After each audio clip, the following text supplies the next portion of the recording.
So, after a much needed international break, this is my team then, and I'm going to quickly sift through the pile of rubbish that is my fantasy football team.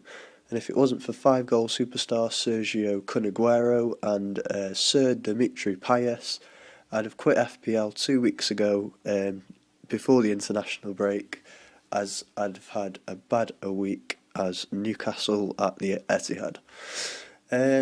So I'm not gonna spend too long going over my team. As you can see, I've dropped down the rankings. I'm now just inside the top million in the world, and it was very average again. And I've had quite a few average weeks so far. Luckily, I was just above average. This is because so many players didn't start for me, and I actually didn't field a full team of players who played games. I was actually down to 9 men in the end. But I still managed to get 57 points. I mean, the week's points average was ridiculous, with Sergio Aguero scoring 5 goals and Alexis Sanchez scoring 2, and if you captain one of those players, then you're going to score very highly. I captained Dimitri Payes, who, in comparison to those two, didn't do quite as well. But I mean, 20 points as captain isn't bad at all. So I'm going to focus on Dimitri Payet and Kun Aguero, because they were the two positives to take from game week 8. So starting with Dimitri Payet then, he's rocketed 0.5 in value in just 4 weeks, including the international break, scoring 4 goals and assisting 3 in 8 games so far this season, which is world-class form to be in, especially playing for a club like West Ham, who don't have the strongest of attacks, so he's doing very well. For some reason he wasn't included in the France squad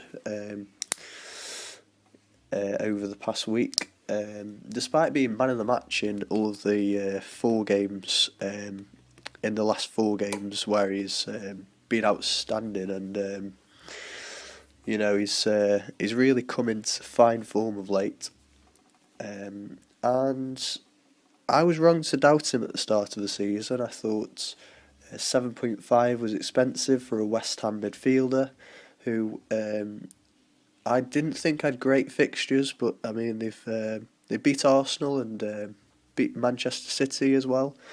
So he's fixture proof as well, Dimitri Payet, and now his fixtures are starting to brighten up, and he's been superlative for West Ham over the past 4 weeks in particular.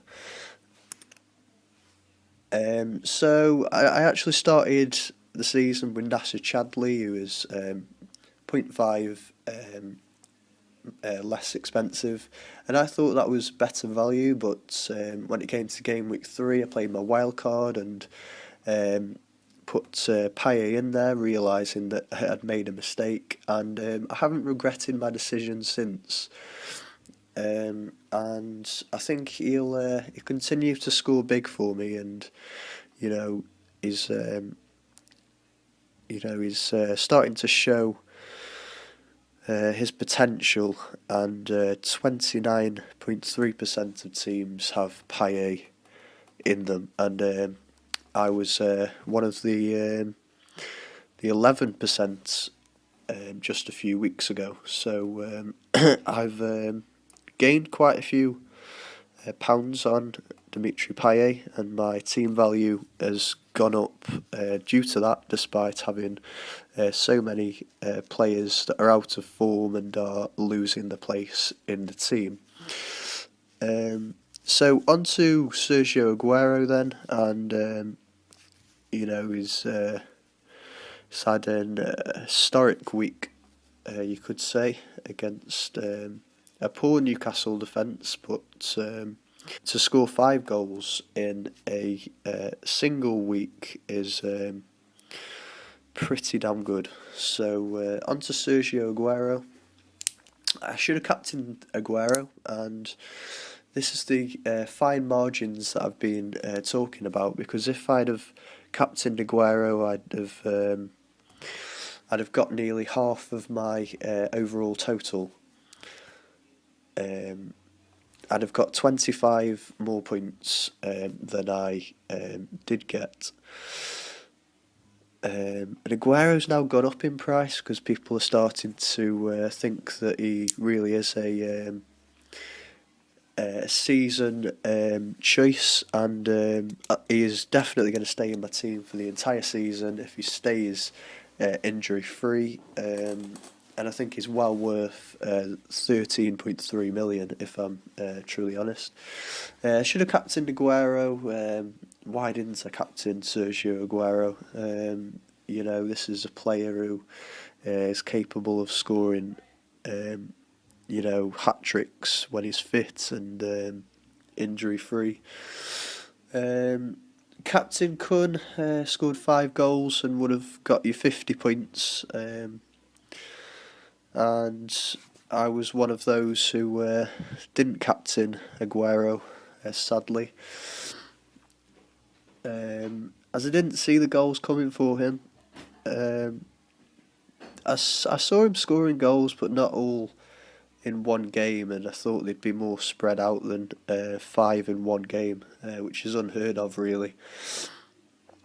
However, it made some sort of sense because he averages a goal every 0.6 games for City in his career in the Premier League. Previous to the Newcastle game, he was only on 0.3 goals per game, so the law of averages suggests that he would come good eventually and he would start scoring big. But he's got hamstrings like chewing gum, and the only thing stopping Aguero scoring the same amount of goals as Ronaldo and Messi is his injury troubles and lack of fitness due to that. And I think he's been struggling with fitness so far this season, despite that anomaly against Newcastle. So, if he does stay injury free, could be a revelation this season. And with the likes of Silva, De Bruyne, and Raheem Sterling, who are, some of the best creators in world football, with them playing in the same team as him, he'll find it difficult not to score goals. So I'm going to captain Sergio Aguero when he is fit, and it's typical Aguero to get an injury straight after scoring 5 goals in one game. He picked up a hamstring injury playing for Argentina. Hopefully that isn't serious and he can recover straight away. As Aguero is obviously coming into a bit of form. So I'm slipping down my mini league, but I thought I'd point out that 14-year-old Reece Williams is running away with it, with another great week with 94 points, a superb team, and he already looks like a favourite to win my mini league so early in the season. So well done, Reece. Kevin De Bruyne comes into my team for the injured Yaya Toure, and De Bruyne, even though he looks a bit like an orangutan, is a fantastic footballer, and he reminds me a lot of Rafa van der Vaart in his prime as a Spurs player. And if you played Fantasy Premier League in the 2010 season, you'll know what I'm talking about with Rafa van der Vaart.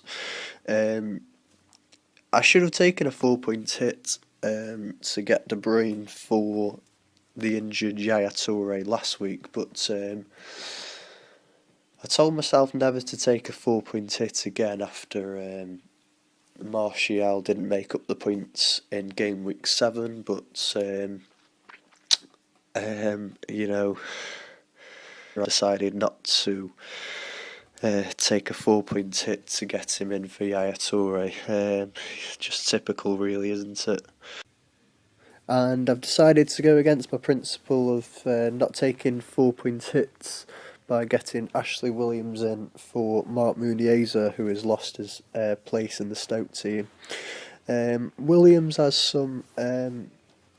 There's no easy fixtures in the league, but he has easier fixtures than many teams with good defences. So Ashley Williams at 5.0 I consider to be a good price, and I think he can only rise in value this season. So I've had to take the 4-point hits because I'm worried about again fielding less than 11 players. So Ashley Williams is my second Swansea defender, and I think he'll score many points this season. So this is my team for game week 9, and I'm not as optimistic as I've been in previous weeks because I've got Sergio Aguero, who's only 50-50 chance of starting the game, and I don't think he will, having pulled his hamstring on international duty. Kyle Norton's also a doubt, so I'm struggling to field any sort of decent team with Richards and Grealish having a tough trip to you'd expect a much improved Chelsea side. And Wes Morgan, I don't expect to keep a clean sheet away at Southampton, who are very good at home.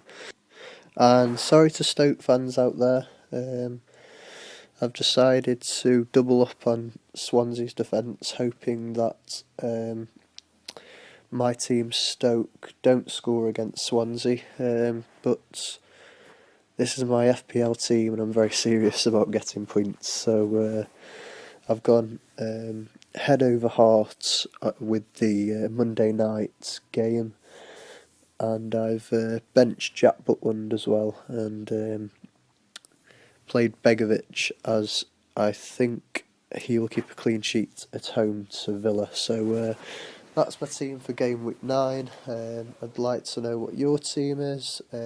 Like, comment, and join the conversation with me on Twitter.